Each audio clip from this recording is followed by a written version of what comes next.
Hey, what's up guys, Darkbreaker here. Patch 2.5, you guys wanna know the notes? Then you should definitely stay tuned because I'm gonna give you guys my input and my reaction to this patch notes. There's actually one secret mechanic that wasn't being mentioned in the dev diary yet, and if you guys want me to explain it, then definitely stay tuned because some new changes for protobelt and flash, which are gonna be very insane for champions like Fiora and Riven, a highly skilled champion. So you have some new combos that are not even available on PC right now. Only in Wild Rift you will have those new combos. So definitely stay tuned, and I'm probably gonna make a new video, new insane flash combos, ultimate combos that are not even known on LoL PC yet. Anyways, let's get started. Yeah, what's black and blue? And it's about to show you the meaning of pain. Veigar, the tiniest and evilest Yordle, makes his way to the mid lane for some explosive mage experiments, and he's bringing a layer load of new features to Wild Rift 2. With guilds, you and your communities can get a little closer with chat, a shared space in-game, and ways to level up together. Then harness those bonds in the fires of competition in guild versus guild. Check out the matchmaking improvements to keep things fair on the Rift. And I'm also gonna explain to you guys matchmaking and the changes exactly, because a lot of people don't understand what the matchmaking rating matchmaking is gonna be. So I'm gonna talk, like, I have some DMs with Joshua Menke, who is the leading dev for matchmaking. So it's gonna be interesting for his explanations that he also explained on Twitter. Okay, finally, a whole host of balance changes are sure to shake up the meta before the next month's Horizon Cup, and we're hoping a fresh look at jungle keeps ganking flowing. Check out the patch preview, and patch 2.5a is gonna come out October 26 or 27. Okay, new champion Veigar. I think by the time you're watching this, just a few hours later, I will probably try to make a Veigar guide, so activate notifications, subscribe so you don't miss out on the Veigar guide. But to be honest, he's a pretty straightforward to play champion. An enthusiastic Yordle sorcerer, Veigar has embraced powers that few others dare even approach. As a free-spirited inhabitant of Bandle City, he once longed to learn more of the celestial magic practiced by mortals, but his natural curiosity was twisted by imprisonment in the Immortal Bastion. Now stubborn, I don't know if you guys want me to read out every lore. Basically, what you want to know is he's coming out in a few hours. By that time you are watching this Veigar is gonna come out soon. I'm gonna try to make a guide, but let me quickly give you a summary. First ability is your main damage tool. You can stack up the damage of that ability by last hitting with that first ability. So every time you last hit with the first ability, you will increase the damage you will do in future with the first ability.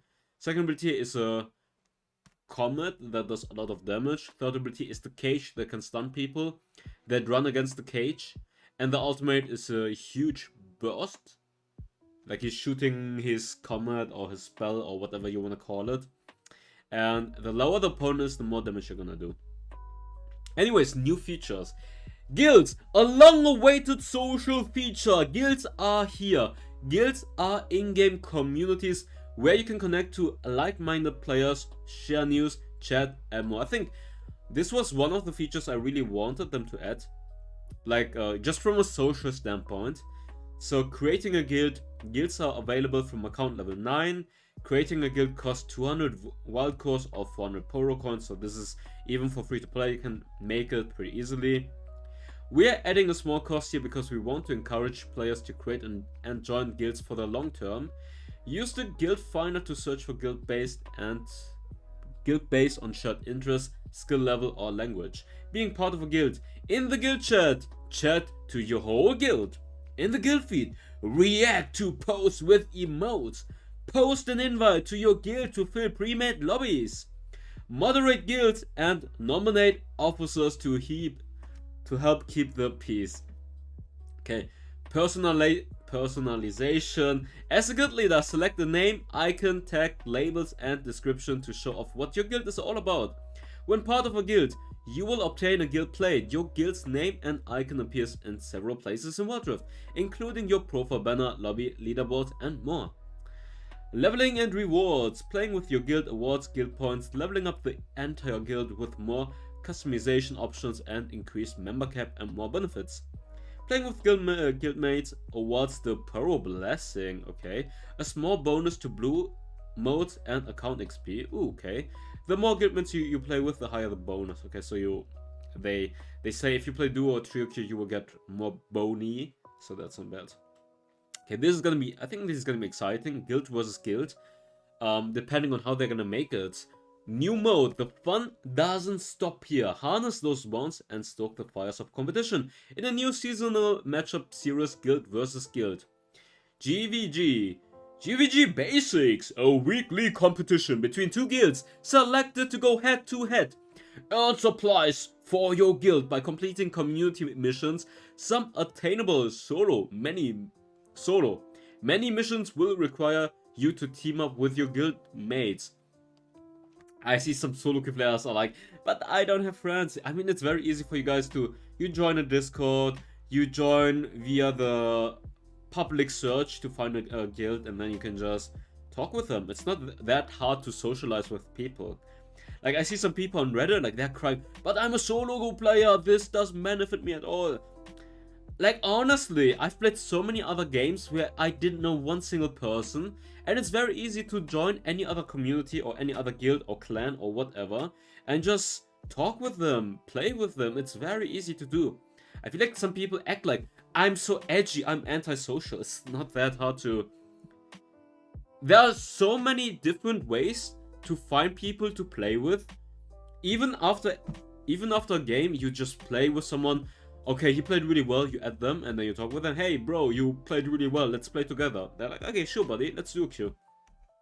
People act like it's a mystery. You guys should understand. MOBA, 5 versus 5, not solo. I don't know, the mindset's just crazy to me. I feel like so many people are like, I'm edgy, I'm antisocial, that's the way, it's way cooler.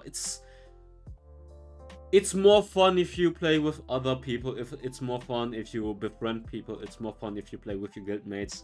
I don't know. I don't know why I have to even explain this, it's just... whatever. Weekly matchups. Each week all guilds are assigned one of 2 champions in that week's matchup. Guilds will take the side of one of Runeterra's champs to fight for the cause, with unique dialogue in-game. I just wonder how this is gonna work exactly. A guild's first matchup will be a battle exercise against a bot guild as a practice run. The first GVG season is set in Piltover and so on. Oh. I just wonder how this matchup is gonna work and what you exactly have to do here. Missions. Missions are completed throughout the week by the entire guild. Each mission has multiple milestones. That more milestones completed, the more supplies the guild earns. Completing missions also reward guild points to level up your guild. Armed and unarmed. Okay, steal alchemist supplies. Kill 400 monsters while party with other guild members. 400 monsters should be really quick actually, especially if your guild is big. 400 monsters, you do it like in one game. If everyone plays one game, 400 monsters should be pretty quick. At the start of each week, all guild members will be assigned one of the 2 states, armed or unarmed. The more armed players in the guild at the end of the week, the higher your champion favor, which multiplies your supplies total. Only the guild with the higher champion favor avails of the boost. To max out your final score, aim to have as many of your guild armed as possible. Unarmed players do not receive trophy points from missions, but bank their trophy points for when they become armed. Unarmed players can become armed by playing with another armed guildmate. Armed players, okay. It basically forces you to play with your other armed guildmates, okay. Armed players receive bonus rewards for playing with unarmed players. Oh, this is basically your socializing feature. It's basically your socializing feature. Sabotaging. Late in the week... Wait, why does it not go away now? Oh, oops. Hello? Okay. What the fuck? Sabotaging. Late in the week of GVG, the current losing team will be offered a chance to sabotage their opponents. Sabotaging in a last-ditch effort to reduce your opponent's final supplies total. Only pre-made groups of 5 guildmates can contribute to a sabotage, which requires winning games as 5-person groups in a 24-hour period. Oh, I see. So you can group up 5Q to deny the opponent. The winning team is then able to defend the sabotage with their own pre-made S5 wins over the following 24 hours. Victory missions, personal missions. Winning GVG. The final supplies total takes into account the guild's completed missions, including individual contributions, champion favor, the guild with the highest armed rate, and the sabotage totals, reducing opponent supplies.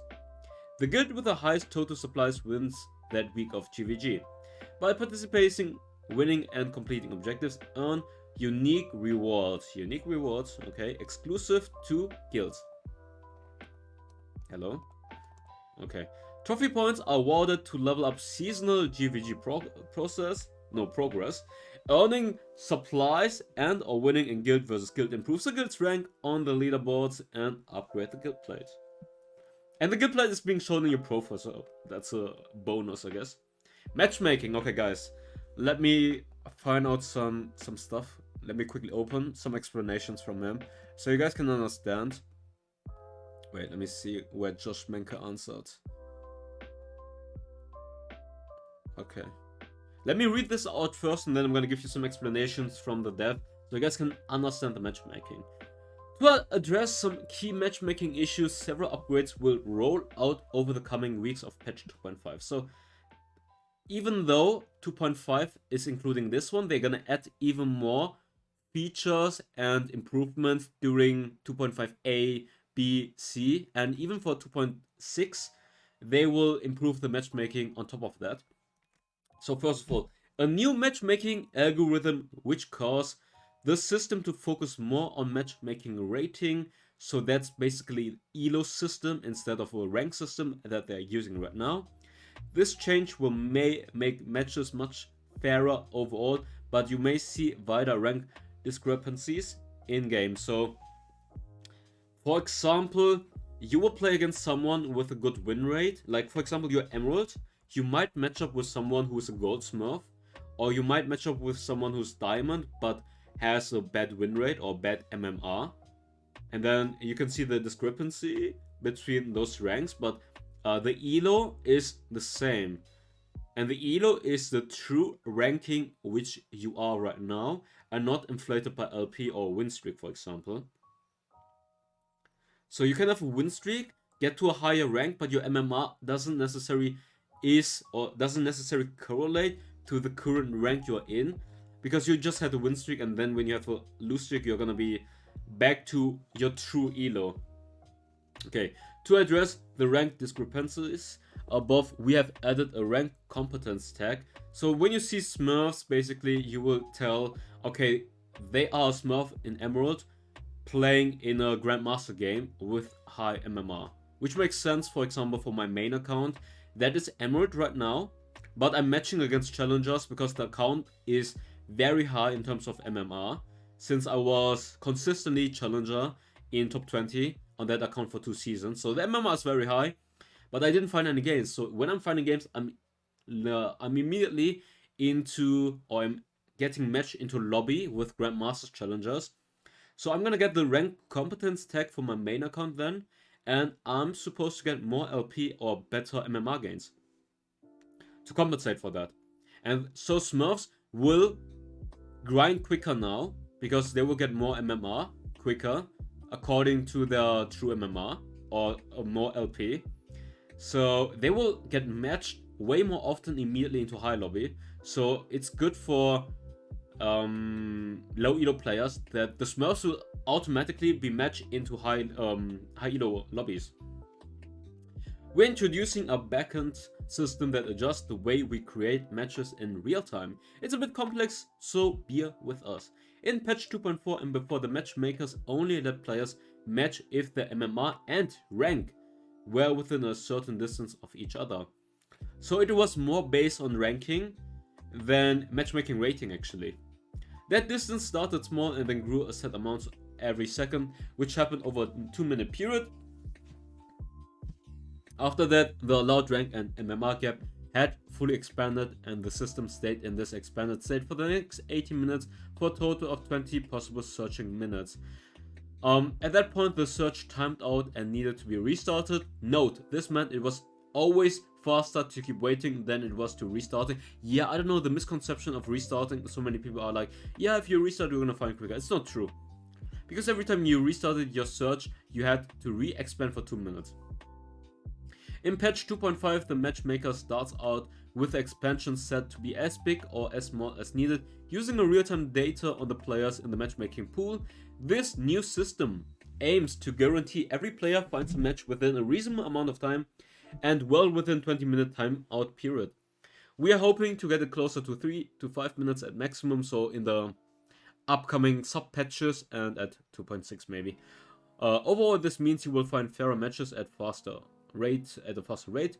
Rank gains, particularly in high ranked games, should now be more consistent. This change also fixes an issue where players could catapult from master to challenger by manipulating VP gains.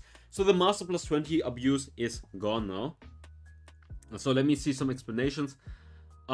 He's writing, so day 1, yes, may feel like this, but with the new knobs we're adding, we think we will get those wait times way down over the course of the patch. We will try and let you know when it's working. This is the first answer. Because someone was complaining about the matchmaking time for high-low, which I mean, honestly, I understand it very well, obviously. It turns out MMR is still more accurate than ranks even at Diamond Plus for similar reasons. Challengers still spend some time as Master Grandmaster, so Master Grandmaster MMR, even though they're challengers, so that's what he means. So we are on the side of which system predicts what happens in the match better. MMR bigger ranks for that, and he also told me that the matchmaking system seems pretty accurate so far. They tested it closed beta in China and it worked pretty well. And he said it's one of the most accurate MOBA MM systems he is using or has used. So we aim to get you the closest MMR teammate and opponents while in Grandmaster that we can, whether they are currently in High Emerald or Challenger. Okay, let's see. I think he answered even more somewhere. Okay, let's see. Yikes was responding. Okay, where's the answer? Okay, the problem we see there is those players that can get stomped while you are stomping or getting carried are much more likely to leave the game altogether than if the matches are more fair. The fairness isn't just for the climb, it's because players prefer fair matches overall. So MMR rating makes the game more likely to be fair because everyone is even and it's not spread across the ranks. I mean, it's still spread across the ranks, but you should understand that when they give you someone who's lower rank, they have the same MMR as you. So they're basically equal in skill, not equal in rank. So the games are more fairer this way now.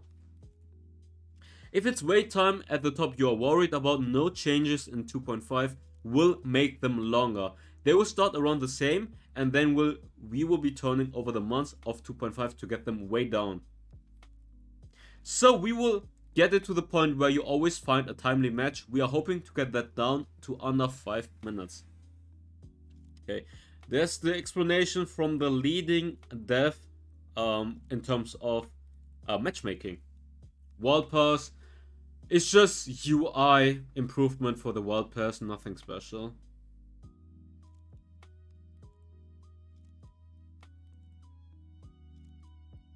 Okay, let's read it out. Upgraded the Wildpass UI to make it easier to see which rewards you will earn next. With the free version of Wildpass, players will earn a reward at every level up to 50. Oh, really? Oh, you get a reward at every level now. That's a huge bonus than before. Before you would get it every few ranks. Now you get it every level. That's big, actually.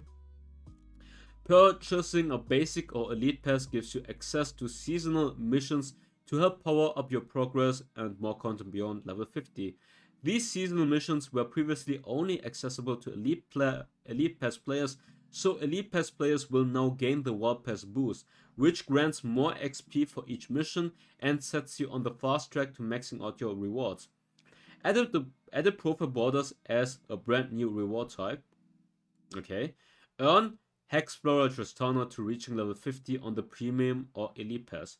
Twitch streaming. You can now stream directly to Twitch. Positions preference in standard game. Okay, this doesn't really matter. It's nice to have, but doesn't matter too much. Skins. So Veigar skin, Tristana skin, and now the Eternal Dragon brand. That's nice. Fey Dragon Ash, Lagoon Dragon Kaiser. This one is also coming out on PC, so at the same time, which is pretty nice. Storm Dragon Aurelion Soul and Sapphire Dragon Master Yi. Accessories you can earn. Oh my god. Honestly, I want to skip it. You just get accessories, whatever. You can try it out yourself on the patch, but I don't even know what those accessories are. You just get more baubles, icons, emotes, icons, borders, records, play emblems, rift emblems, spawn tags, and profile borders. Just turn on display case. Okay. Events. Veigar's arrival. Quake in Fear for the Tiny Master of Evil is here. Complete missions to unlock him for free. Oh, you can get it for free. Hey, Way of the Dragon Mancers. The dragons seek a new champion. Which blessing will you earn? The Way of the Dragon Mancers event begins October 20. Maybe you can get a free champion from here. Like, we know that Caitlyn and Jayce are coming out in November. But anyways, let's get started with champion changes. Ari is overperforming across all skill levels, so we are giving her a tune down across the boards. Base health nerf, mana per level nerf, orb damage nerf across all levels. It's a slight nerf that shouldn't affect her too much. I guess her early game is not going to be that strong anymore, and she's going to be a little bit weaker in the early game. Akshan. We now have the technology to make Akshan's heroic swing feel better when used in obtuse, greater than 90-degree angles. Also, here are some quality of life changes to help Akshan players make better decisions about his ultimate. Heroic swing. Akshan will now slide along the wall if he hits it. I actually don't know how this is gonna look like. Oh. So let's say this is the wall, and this is here. I'm Akshan, and I'm hitting this at this angle, 90 degrees, right? So usually you can do it like this, and then you spin around like this. But now you're gonna use under 90 degrees, so in this angle. Wait, can you guys see this? Like this. So you hit it like this. This is the wall, right? And then you slide like this. I don't know, man. We'll see how it's gonna look like. Fuck. Oh my god. Okay, ultimate. Now has an indicator that displays enemies within kill threshold. Bug fix. Tooltip now accurately states that shots execute minions. Okay, Annie. Annie's ultimate is too generous in allowing her to stun targets from long distance, and it's currently too easy to snag multiple enemies in a single cast. We're bringing down the radius and damage of initial Tibber cast, but to compensate, we're pulling power out of her Molten Shield in order to buff up her Beer himself and make him into a larger threat. Molten Shield cooldown raised in the early game, lowered in the late game. Shield amount is lowered overall. Ultimate, the radius is smaller, so it's harder to hit multiple people. Base damage reduced by a little bit at every rank. Tibber's effect aura is increased. The damage aura is also increased. Yeah, base damage and scaling is increased. And frequency, 1 tick per second. 4 ticks per second, wait. It will do way more damage now or not? The ultimate. The Tibbers will deal way more damage now. So if you ignore Tibbers in teamfight, he's gonna do so much. He's like basically a Sunfire on steroid. Sunfire on steroid. Like, before he had like 1 Sunfire equipped on him, and now he has like 5 Sunfires on top of him. Holy shit. Okay. Tibbers enrage attack speed decays over 3 seconds, no longer decays. He's gonna do so much damage now, actually. Ash, her passive, I would say this is... I feel like this is actually a buff. I feel like this is a buff for team fighting. Like, sure, they lowered the range and the base damage here, but the beer is gonna do so much fucking damage now. Like, if you ignore Tibbers, he will just destroy you. Okay, for Ash, they nerfed the utility. Oh no, they're buffing a utility. Never mind. Ash utility is not quite hitting the mark in general, so we are boosting the Frost Archer's passive. So they're increasing the slow. Critical slow amount is also increased. Oh, okay, it's a buff. Aurelion Soul. Base armor nerfed. Bonus movement speed nerfed. Aurelion Soul getting a nerf here. And now, this change is so fucking big. This change here for Camille is so big. This one is slight nerf, it doesn't matter too much. But Camille. So basically what they did is, Camille's hookshot is no longer gonna land on a monster. So if you don't land your hookshot on a monster, you won't get the attack speed. So they basically ruined the Camille jungle clear speed. And the whole point is to make Camille a top laner, which is not that viable in the jungle anymore. Because right now, she's very good in the top lane, she's very good in the jungle, she can be played in the mid lane. So they want her to stay as a top laner, and they remove the attack speed on monsters because you can't even hit the monsters anymore. That's big. That's a very big change, by the way. Diana. So I think she won't be viable in the jungle anymore, or much weaker. I've seen some people go for the W max in the early game in the jungle, but I think this is big nerf. Like, Camille top lane stays the same, but Camille jungle is bye-bye. Bye-bye. Diana passive now deals 100% damage to monsters. So I feel like they are buffing Diana to be viable in the jungle, and this is gonna boost her jungle clear speed. So maybe Diana video, by the way, if you guys want to, write down in the comments.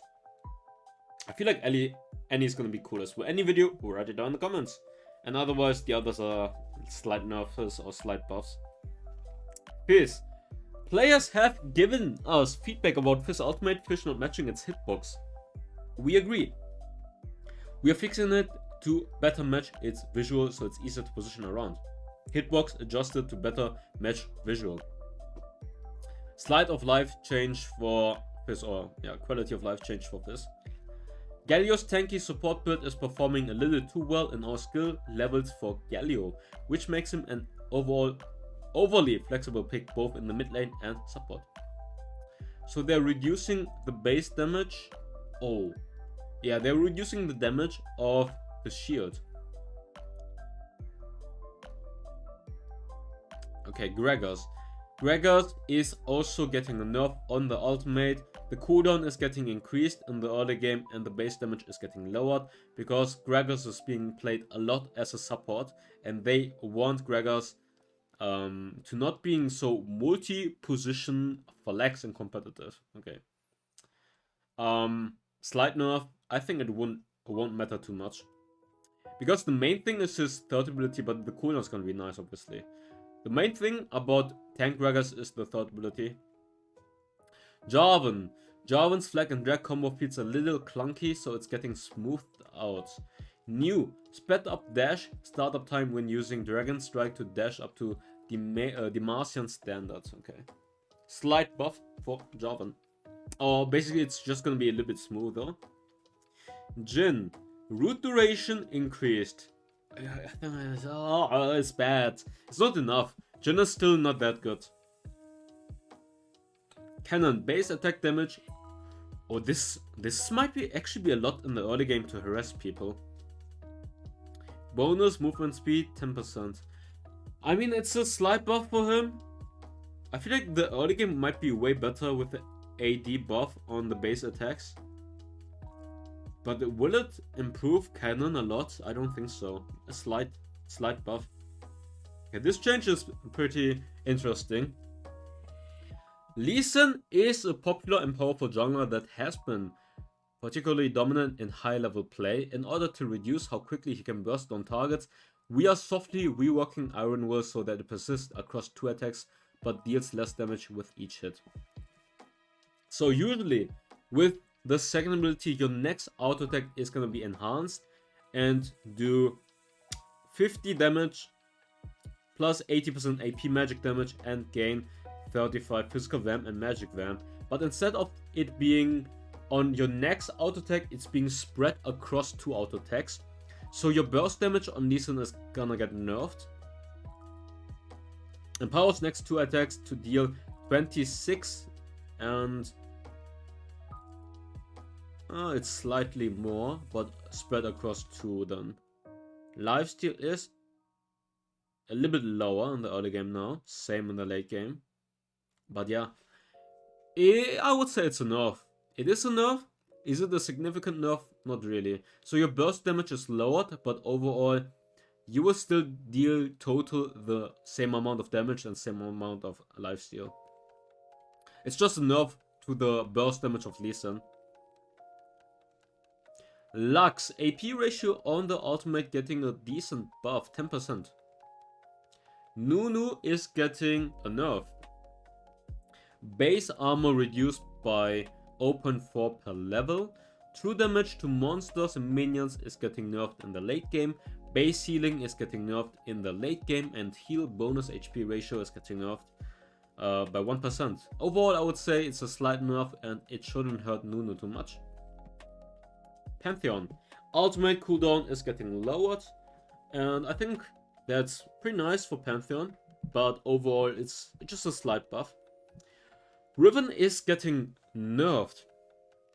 Base damage on the first ability is getting nerfed by 5 in the early game. And the cooldown of the third ability is getting increased by 1 second. So I think it definitely hurts Riven a little bit, but not too much. Because there's something coming up later which will make Riven so fucking strong. And the shield nerf is good. The S1 nerf won't matter. I think the ultimate and passive are the key things that are doing so much, like the key things that make Riven so strong. Ultimate gives you AD steroid, your passive will do tons of damage, and basically most of your damage comes from your auto attacks, from the passive, and not from the abilities. Slight nerf, still S tier. Seraphine getting the same quality of life feature from her PC version. Starting with max echo stack means she has a few more options at level 1. So this is gonna be a buff for Seraphine.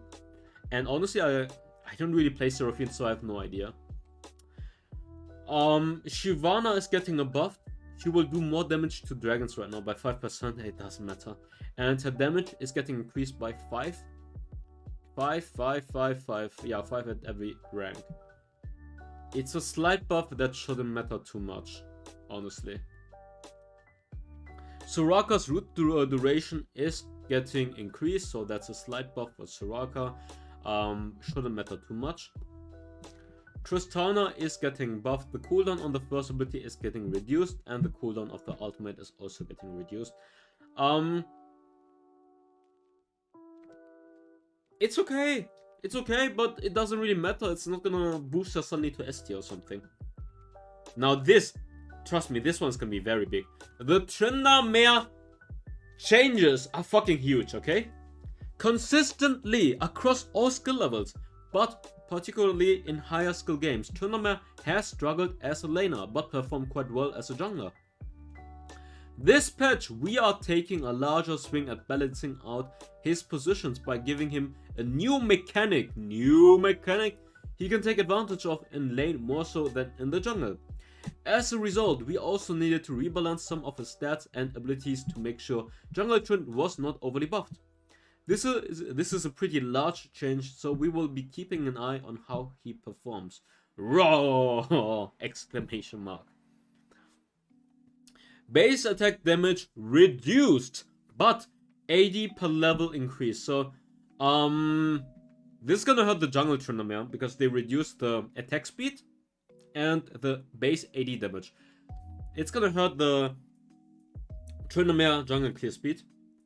But now, crit gain from Fury 1.623% based on level and double at 100 Fury changed to 3.2 to 5% per point of Fury based on level, caps out at level 10. Fury gain from unit kills with attacks 10 to 15.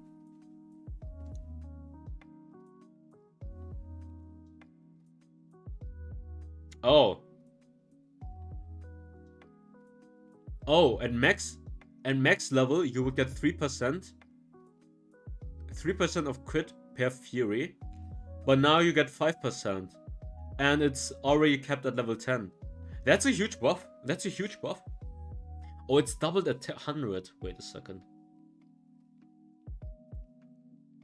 At max Fury you would get more crit chance, or not? You get 6%. You get 6% at 100 Fury, but now you get 5% per point of Fury. I mean, it's gonna be easier for you to get crit chance, but your maximum amount of crit chance you can get with Fury is lower at 100. But overall, it's a buff at every stage where you are not at 100 Fury. Like, you should think about the break-even point when it comes to Fury. It should be like, I don't know, at 80 point of Fury, you will be same as before. And then anything afterwards, you will have more crit chance.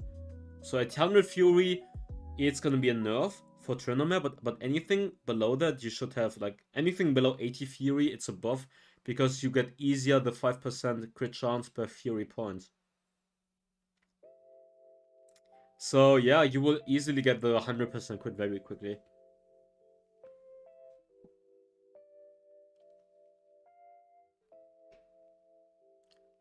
Wait. Yeah. Fury, per point of Fury you get 5% and it gets to 100. So it doesn't even matter, you will have full critical... It's a buff no matter what.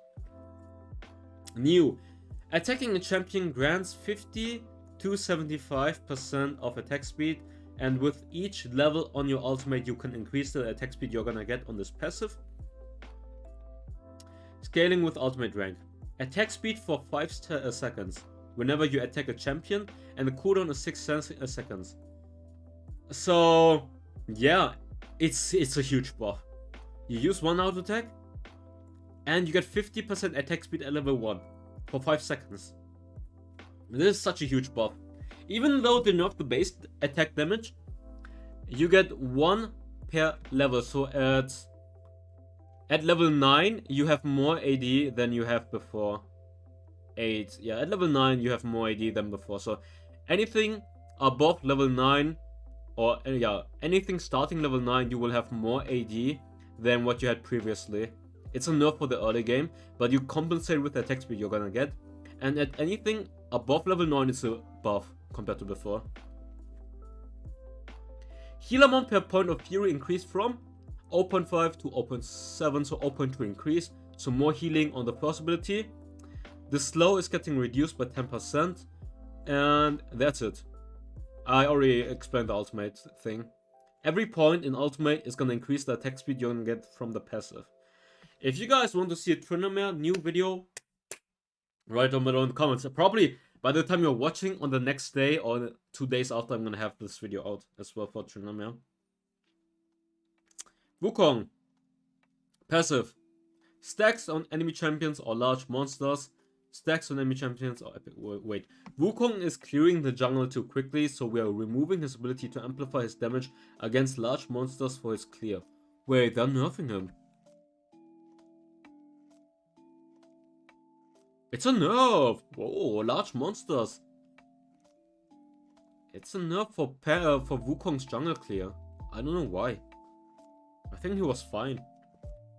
Okay, Ziggs is too powerful in the mid game, And so they're changing the damage of the passive, where in the mid game he will have less damage than before, but in the early and late game the same damage amount. Just in the mid game he was too strong, so they're adjusting the passive damage. ROM changes, we don't care about that one. Gameplay changes. To prevent miscast, abilities that buff allies can no longer target clones. These include Annie, Soraka, Jenna, Lulu. This is nice actually. Graceful Charity. After reviewing the effects of our changes to gold acquisitions over the last year, we feel we have drained too much gold from support as a whole. We are buffing the Graceful Charity passive gold mechanic from patch 2.4. Bonus passive gold starting at 4 instead of 5, and you get 2 gold. Oh, this is actually big or not?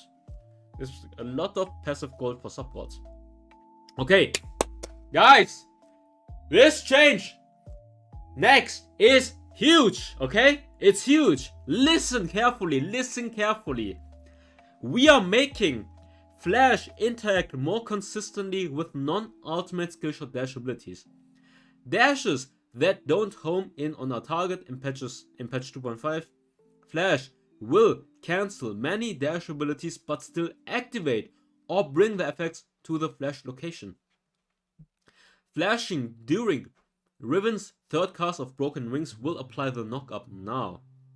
You can use Q3 Flash now. You couldn't do this before because the Flash would cancel the knock-up.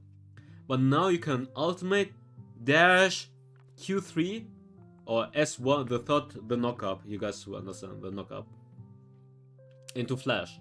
And it's not only for Riven.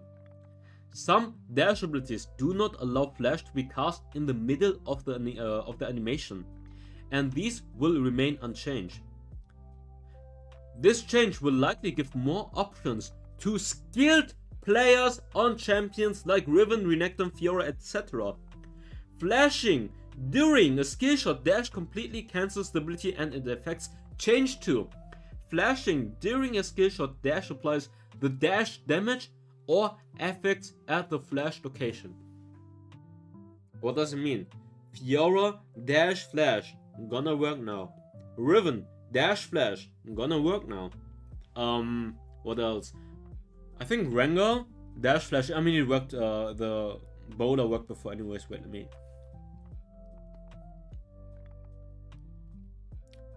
What did I write?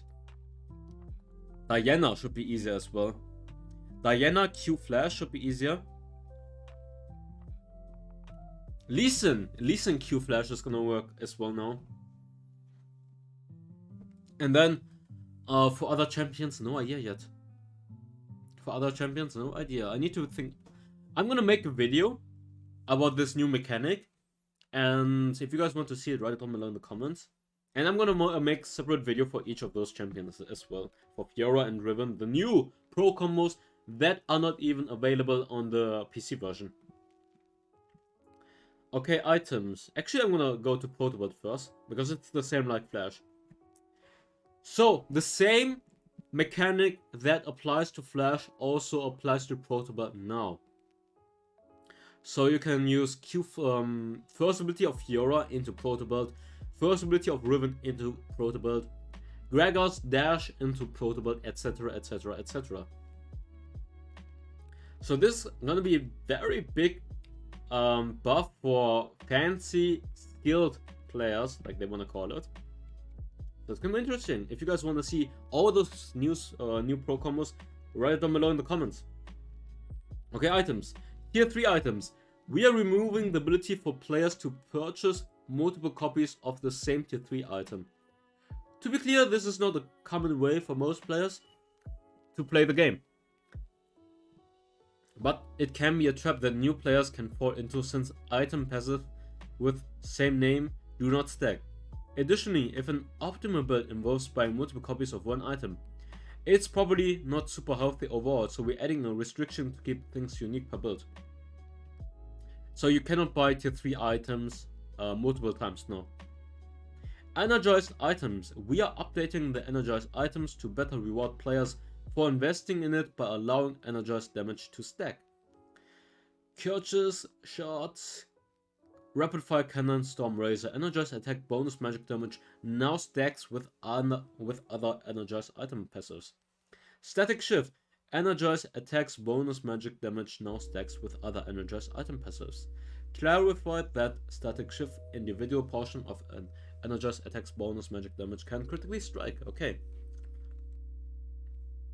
Slight change, doesn't matter too much. Jungle. Oh, the jungle changes.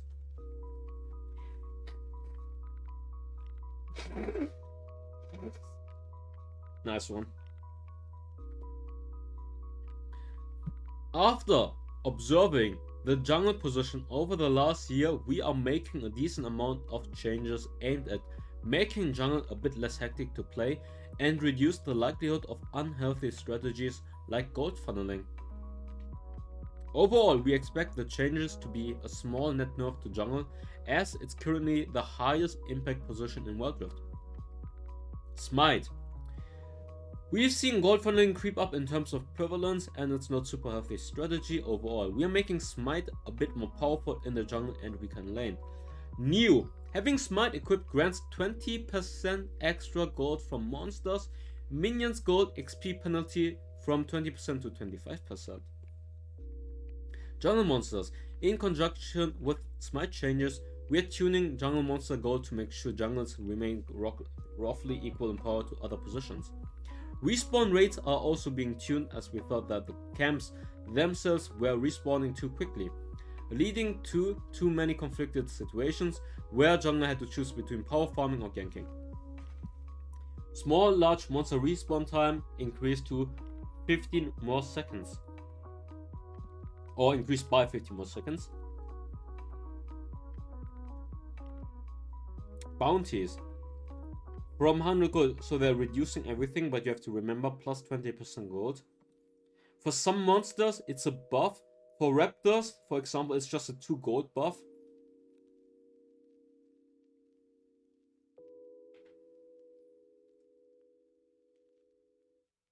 Yeah, and for some champions, it's a buff and a nerf. Like for some camps, I mean. Baron Nashor, Baron buff has felt strong in this ability to complete choke out the game. At the same time, I was also spawning quite early into the game and often avoided, since teams are often unwilling to take the risk. We see an opportunity here to match up its spawn time closer with average game flow by pushing back the spawn and reducing its power to increase comeback potential.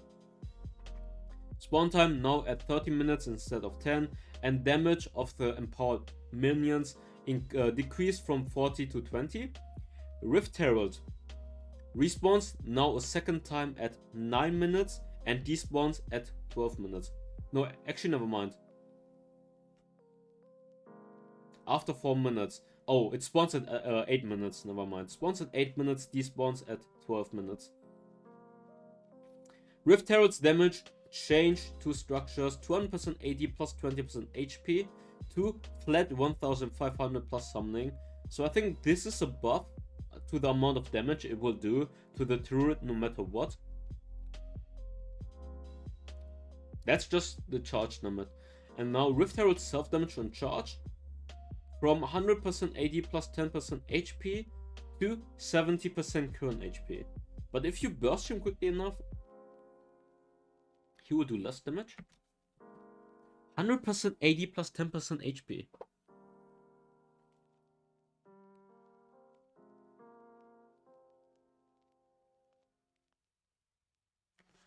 I think you will one-shot the turret now. If the Herald is not getting hit by anything, he will just almost one-shot the turret now.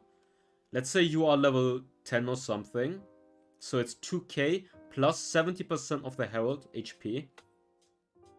So if the Herald is full life, you basically one-shot the turret now. That's not bad actually.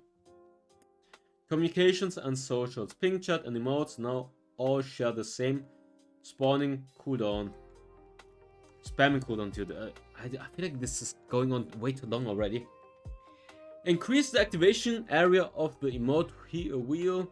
Revival effects on Zhonya's enchant now have a countdown bar only visible to allies. The in-game texture has been slightly widened. Added the ability for players to share a unique URL to invite friends to join Wild Rift and add them as friend in-game. Controls. For melee champions, tapping the attack button has increased sensitivity to choosing enemy champions outside of your melee attack's range. This change will mean that melee champions will need to rely on the minion button more often to farm in lane. We'll be keeping an eye on your feedback around this change and will...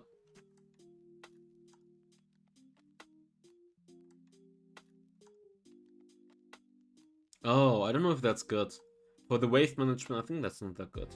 Because sometimes you want to hit the minion behind and not hit the... and not last hit the minion in front. While the dash in move direction setting is on, tap casting a dash ability without a move stick input now dashes at targets instead of the direction that the player's champion is facing. Oh, that can be good and also bad. I don't know. We've done some general tuning to make accidental drags when furiously tapping the attack button less likely to occur. We have increased the maximum size of an ability button to help players drag aim on long range abilities and have a wider range of tuning for drag sensitivity. Added touch feedback for store and other areas for Android and iOS store. Added a yellow dot for the store, which will now appear whenever new content is available. Players are now granted a one-time opportunity to sack one of 5 skins after they purchase wild cores of any amount for the first time after patch. So you get some free skins if you load up some wild cores, okay. Upgraded the visuals of the social share screen. Thrashing, okay.